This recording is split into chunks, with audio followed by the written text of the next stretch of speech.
Une grande société pharmaceutique en Suisse est convaincue que son test d'anticorps sera en mesure de prouver si quelqu'un a eu le Covid-19 ou non. Santé publique Angleterre suit maintenant les autorités en Europe et aux États-Unis dans l'approbation d'un test.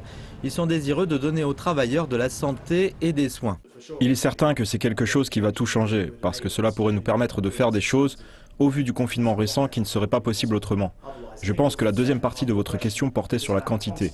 Je ne connais pas la réponse exacte à cela. Des centaines de milliers, sinon des millions, serait la réponse. Je suis sûr que c'est un développement très positif.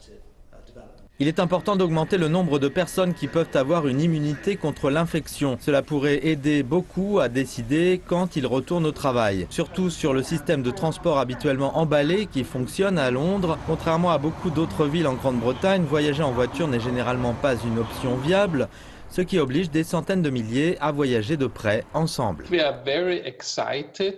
Nous sommes très heureux d'offrir un test d'anticorps très fiable. Nous sommes convaincus que ce sera une grande contribution pour aider à lutter contre cette pandémie. Un test d'anticorps presque infaillible est important et aidera de nombreux usagers des transports en commun à décider s'ils iront travailler ou non en sachant s'ils ont déjà été infectés. Mais le test n'offre cependant aucune garantie d'être protégé contre le virus à l'avenir. C'est pourquoi plus d'une centaine de laboratoires et d'entreprises à l'échelle mondiale travaillent d'arrache-pied pour tenter de trouver un vaccin dès que possible. 2 usines Ford ont rouvert en Grande-Bretagne à la suite d'autres fabricants à travers l'Europe.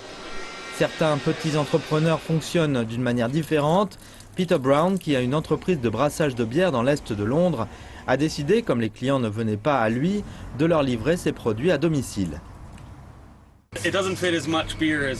Nous ne servons pas autant de bière qu'un vendredi ou un samedi normal, mais on a de la joie pure sur les visages des clients quand ils voient un verre de bière fraîche pour la première fois en 6 semaines.